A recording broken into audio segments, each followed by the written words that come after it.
Ini problem. Politisi itu nggak bisa membedakan mana gaji, mana operasional. Kenapa? Karena gaji dan tunjangannya adalah operasional. Gubernur Jawa Barat, Deddy Mulyadi, melontarkan kritik tajam kepada para politisi saat menghadiri rapat koordinasi penguatan sinergi pemberantasan korupsi. Dalam pidatonya, Deddy menyoroti kebingungan politisi dalam membedakan antara gaji dan biaya operasional dalam pengelolaan keuangan. Deddy menjelaskan bahwa selama ini, banyak politisi menganggap gaji dan tunjangan sebagai entitas terpisah, padahal secara teknis keduanya seharusnya masuk dalam kategori biaya operasional. Ia menilai, ketidakjelasan ini menjadi salah satu hambatan utama bagi kepala daerah dalam mengelola anggaran secara efektif. Berbeda dengan aparatur sipil negara ASN yang memiliki standar jelas, Deddy menyebut politisi tidak memiliki standar serupa, yang pada akhirnya menimbulkan berbagai persoalan. Untuk mengatasi hal ini, ia menyarankan agar alokasi anggaran operasional diberikan dalam bentuk plot atau nilai tertentu. Anggaran ini, menurut Deddy, akan lebih fleksibel untuk digunakan dalam menyelesaikan masalah sosial secara langsung di lapangan. Itu problem. Nah, itu bagaimana solusinya, Pak Direktur? Solusinya begini saja menurut saya. Daripada operasional digabungkan, dianggap sebagai tunjangan bagi para pejabat negara, lebih baik dikasih plot.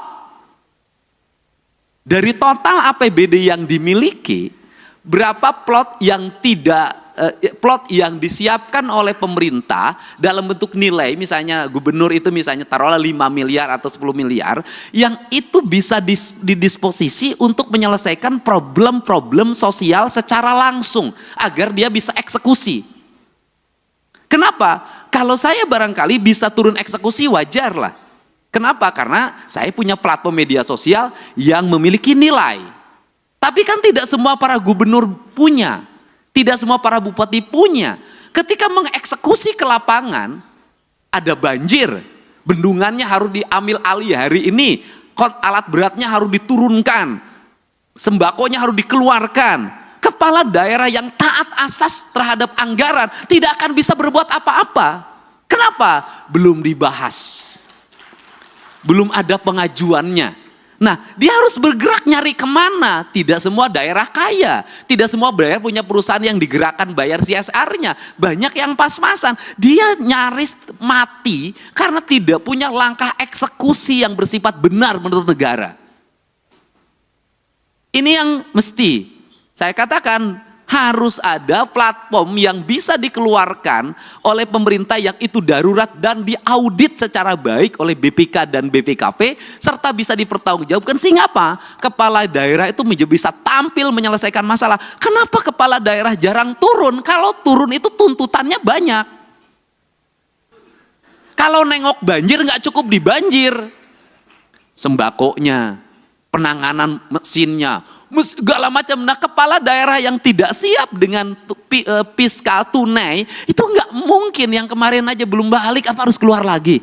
Kan itu loh.